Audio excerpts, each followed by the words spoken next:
Hi there, guys. It's your favorite girl in the world, Autumn Bottom Brown. I know that you guys have been anxiously awaiting my video on all of my thoughts on the San Diego Comic-Con panel, BTS video, trailer, all of that deliciousness that we got. And no, this is not that video. And before you click off, I don't ask a lot. Of you guys. I'm going to ask that you watch this video in its entirety because there is a situation that occurred on July 26th, 2025, the day of the interview with the vampire panel, that I really feel like should be discussed. And honestly, it's been taking a lot of my focus and I'm holding a lot of space in my mind, and kind of keeping me from wanting to make that video because, to be honest, I'm feeling pretty discouraged by this situation in general. So stick it out with me, please. If you've never watched my videos before, as I said, my name is Autumn Brown. I love all things Interview with the Vampire. That's why I attended, and many other people within the fandom came to attend Comic-Con this year, is to see our favorite creators and actors on stage for a highly anticipated season 3 of Interview with the Vampire. I'm just going to call it that to be less confusing. So let's go back. Saturday morning, I wake up to a text from my friend Amber, who has just sent me the post from AMC, Anne Rice Immortal Universe, saying that they're giving out the Vampire Lestat signed, the Vampire Lestat posters, a limited amount, over at the Clown in the Cornfield activation. So, and they've just posted this. I wake up, I book it out of my hotel, never done my makeup faster. I'm walking over there. I get there. I don't see the tent. I don't see where they're giving out the posters. So I text her back and I say, it must be inside the activation. At this point, it's 8:30. The activation does not open till 12. And I say, fuck it. For signed the Vampire Lestat posters, worth it. I'll wait in line for 3.5 hours for that. And hey, I'll get to go through a haunted corn maze as well. It'll be fun. So Amber texts me back and she says, hey, one of my friends, and for anonymity's sake, we're going to call her Claudia because she wishes to remain anonymous. Although if you're on Twitter and you already know about the situation that I'm getting to, you probably know who it is, but I'm going to honor her wishes, and we're going to call her Claudia. She says, I'm pretty sure that Claudia is waiting in line at the Clown in the Cornfield as well. You guys should wait in line together. And I'm not very familiar with Claudia.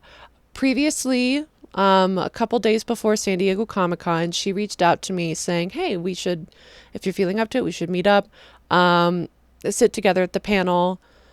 And I said, yeah, sure. Very nice conversation. Very nice gal. So I said, yeah, let her know that I'm here and we should wait in line for these 3.5 hours together.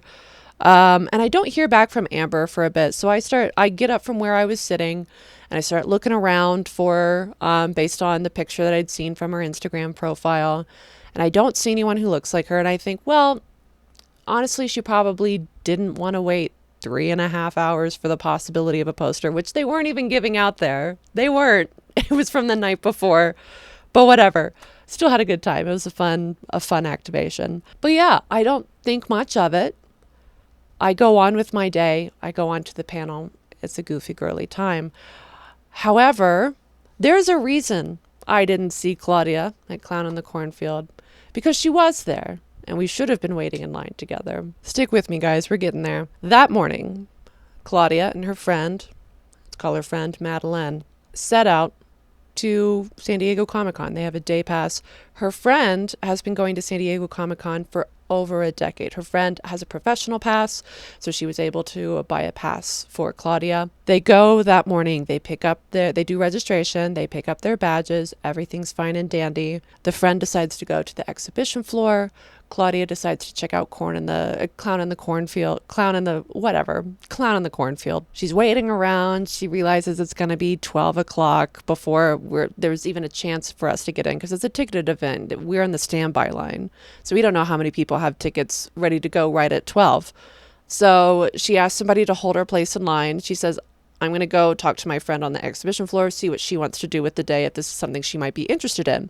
So she goes to walk back in through the convention hall. And if you've never been to San Diego Comic-Con, essentially you get badges. And as you walk in, there are these little barricades on either side of the door. And you swipe your badge over the barricade and it lights up green. And that means your badge is good. You can make it through. If it shows red, then the person stops you. You try it again. So she goes and she swipes her badge. Again, initially when she picked up her badge, went in the first time, totally fine. Not an issue. She swipes it now, comes up red. And the person there says, oh, try it again. Tries it again, turns red again. They say, let's try it at a different barricade. Maybe this one's just acting weird. She tries it at a different barricade. It doesn't go through. They try it a couple more times. It's not working. So at this point, the worker says, I don't know what's going on. But if you go to badge issues, which is up the stairs, I believe, they can help you out, figure out what's going on with your badge and get all of this sorted. So she does. She goes upstairs. She talks to badge issues and the lady pulls up her name and then she kind of pauses and she says, I've never seen this before. Give me a minute. Let me go get my supervisor and figure out what this is. So at this point, Claudia's like, okay, this is weird. Maybe there's an issue with the badge. She's there as the guest of her professional friend. So she calls the friend, has the friend come up and meet her. You know, if there's an issue with her badge or her credentials or whatever, she's the person who could probably help the most in this situation. So her friend meets her up there. The lady's off talking to a group of around 4 people now. And Claudia starts to get the feeling they've been gone for too long. They've been talking for too long. Something fishy is up. She starts to get that anxiety feeling inside her stomach, right? Eventually, there's a tall man who comes over to them and just essentially starts out with questioning and asks something to the effect of, what are your intentions in attending Comic-Con today? And the friend, says, see some panels, go check out the exhibition hall, just see what Comic-Con has to offer, like what I've always done. And he kind of smirks and he says, and I wrote it down, this will be easier if you tell the truth. We know what you've done. To which both Claudia and Madeleine are quite confused because they don't know what they've done. So they question back what he means. And he essentially just tells them, just tell us why you're here. Tell us what you're really doing. Not giving them any information. They're asking questions, what this is all about. He's not answering any of them. And eventually he just smirks and he says, Sam Reed. To which the professional friend doesn't even watch this show. And again, for people who maybe aren't familiar with Interview with the Vampire, Sam Reed is the actor who plays one of the key characters, Lestat de Liancourt. The friend doesn't even watch the show. They don't know who Sam Reed is. They say, who? And the man says, tell us the truth. We know why you're here. And again, they say, what is this? What are you talking about? And he pulls up a list of names and he starts rattling off names. And he says, did these names mean anything to you? And he's going and he's going. And Claudia doesn't recognize any of the names until finally 2 of them she recognizes from people that she's talked to on Twitter, one of which being my friend, Amber. And so suddenly it flags in Claudia's mind, is this maybe, are these Twitter followers? Are these people who I follow on Twitter? What does this have to do with anything? So she follows up with, I don't really know. I mean, I know Amber, I know Mira, but I don't know if those are their last names. I don't even know their last names. I just recognize those 2 names from people that I've talked to on the internet, but that's it. In between it all, he's talking to other Comic-Con personnel, and at this, Claudia's feeling physically ill. She's feeling faint. Her heart's racing, and she's listening in every now and then to what they're saying, and she hears the term stalker being thrown out, which just floods her mind with all sorts of scenarios. The man continues to ignore their repeated requests for context and understanding, but it becomes clear by the conversations that he's having with the other people that it has been alleged that Claudia, perhaps the people on the list as well, are here to pose a threat to Sam Reed. I think it's also important to note that most of the people on the list weren't even at San Diego Comic-Con. Sure, some of them are friends and know each other. Other people aren't even affiliated with each other. So keep that in mind, because it seems like a very specified, targeted list of people. And the man turns to them and tells them, no matter what you say, the police are on the way. And he tells them that they are going to be detained. And again, at this point, no questions have been answered for Claudia and Madeline. But all they know is all of a sudden the cops are getting called on them. So that's when the anxiety really starts to ramp up. So they're sitting here thinking that they're about to be arrested and don't know why. They have no understanding why. Eventually, when the cops do come, they tell them, you're not going to be arrested. However, you're going to be escorted out of the building. And if you take one step back on this block, you will be arrested. Meanwhile, they've taken their IDs 2 different times. San Diego Comic-Con has. The cops took their ID again, took Claudia's passport, made a copy of it, asked for her address. Meanwhile, they're asking what this has to do with. And the man only gives him, you already know. You know what you've done. So their passes are revoked. They are banned from San Diego Comic-Con and whatever other affiliated cons that Comic-Con puts on. If they are seen setting foot back on the block, they will be arrested. Their name is surely in some sort of report or file for the police. No, they weren't arrested. But again, they file those reports away. They have Claudia's address, which, mind you, Claudia is Chicana, Mexican-American. Madeline, Argentinian-American. Claudia is a natural-born citizen. Both of her parents are natural-born citizens. However, she's been posting over and over and over again on social media about concerns about ICE, especially where she lives in LA, as we all know, has been repeatedly hit with people being illegally detained and sent off to immigration centers and out of the country for nothing.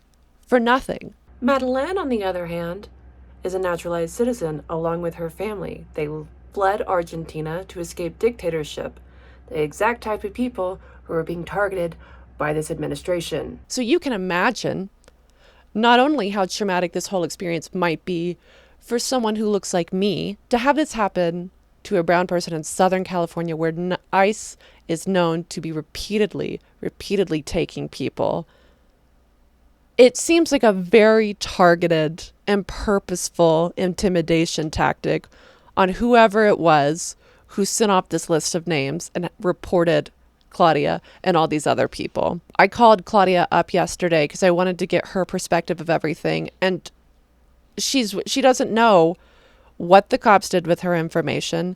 She's under the assumption, she told me she's under the assumption right now that since they have her passport information, she can't fly anywhere because she's afraid it's going to flag that she's a potentially violent person if she tries to leave the country and try to come back. As she said, she heard the term stalker get thrown around if she's on a list for San Diego Comic-Con. If she were to get charges pressed against her as a stalker, she could be put on a predators list. That'll affect her life for the rest of her life. And her friend, who's not even associated with the show, doesn't even know anything about it, also got brought down in this, all because of what? Someone or multiple people out there within this fandom are so rotted in their brains that they decided to submit false reports to San Diego Comic-Con that these people posed a threat to Sam Reed. To that person, or persons, I have to ask, quite sincerely,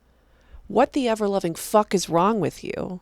Do you not have any sense of consequence? This is damaging shit, okay? The list of names has not been released to Claudia, so she's just going based off of what she can remember, but the names that she can pull out and remember, I don't feel like it's coincidental, largely feature Black and brown people within the fandom. And this wasn't handles or Discord server names and stuff like that. These were government names that whoever compiled this list went out and found. Yeah, I don't know. It's just really not passing the sniff test here about not being racist as fuck. In this political climate of police brutality, of the priorly mentioned ICE raids, you're going to pull a stunt like this and try to get people detained for what? Fandom disagreement? Because they like a character that you don't fucking like? I don't know if it's just worms in your brain or jealousy or that you couldn't be there and experience it for yourself. I don't know. I don't know if it's just a maladaptive way of growing up with the world and you're just a fucking child, but grow the fuck up. Congratulations. You not only ruined her day, stripped this opportunity away from her, you've inflicted ongoing trauma. Okay. When I was talking to her, she was like, yeah, I just don't even want to go out anymore. I don't want to be out in the world. And I hope that that feeling fades for a little bit. But you listening to her talk, I felt knots in my stomach. I felt my heart rate racing. I was overcome with the anxiety that she felt. And I could hear the tremble in her voice. She's not doing well. Okay. And all that she wants right now is just for her life to go back to how it was before all of this happened. She just wants a clean slate. All she wants is to know that she can go through life and not have to worry about being put on some sort of watch list. And you've done this to a very kind, sweet person in the world. And not just her, to someone you don't even fucking know. I mean, not that you know her, but again, this didn't just land on her and this person that you dislike. Someone that you don't have any knowledge of has also been affected by this as well in an equal way. I hope that you grow from this. No one is irredeemable. I think that maybe you can learn a lesson from this and understand that actions have consequences. And I hope that you do. I hope you get off the fucking internet because you need it. You need to go out and fucking talk to real people in real time. Learn a thing or two about people's experiences in life. And maybe then the people that you're talking to on the internet won't be your little Sims that you just want to fuck over and feel like there's no repercussions for that. There's such a level of toxicity in all fandoms, but I've seen it so much in this fandom of trying to moralize every single behavior that you do or every single opinion that you have. Guys, if you don't like someone, there's a lovely feature called blocking. And if that is not enough, maybe you need to get off the internet, at least for a bit. And it's tough. I'm not going to act like it's not. I stopped going on Twitter, I think about a year ago. And it was really fucking hard. It is an addiction. Your brain gets used to that dopamine level. Even when you're arguing, it gives you something to pass the time and feel like you're doing something in the world. I get it. But when that thing that you're doing in the world is causing harm to others, it's time to log off. Okay? It's time to log off. If this is this important to you that you're going to come up with false accusations for people, stop watching the show. You don't need it. Okay? Clearly, it's having a terrible effect on you. If you think this TV show is really all this serious to cause this type of real life damage to other people, you need to stop watching TV. Okay? You need to do some self-reflection. You need to do some meditation. I don't care what the fuck you do. You deserve to feel just a modicum of what you've made all these other people feel. Because like my friend Amber, she's under the assumption too that she's also banned from Comic-Con and other cons. We don't know how far-reaching these effects are. And why is that? Because San Diego Comic-Con has not followed up at all. So yes, to the person who submitted these false claims, that's disgusting behavior. It is egregious that you would come up with this. But San Diego Comic-Con, they were the mastermind. You were the muscle. You were the soldier who carried this out, okay? This would not have gotten this far if you guys did not act upon this random person's interests. And now you've not only allowed it to happen, you've condoned it, you've signed off on it, and you're encouraging this type of behavior further down the line. This person got away with it. They got what they wanted from this. And you allowed that. What's to stop them from continuing to do this? What's to stop more people from doing this? I understand that obviously it's a very intense weekend and you're going to want to take security risks very seriously. However, how this was handled and how these people were treated is unacceptable. Claudia, in our call, she said, I just felt like a criminal. I felt like a criminal, but I had no idea what crimes I was accused of. They were given no information to be able to reach out and follow up and try to get this sorted out and figured out. It's been a week, over a week at this point, and they've received zero follow-up.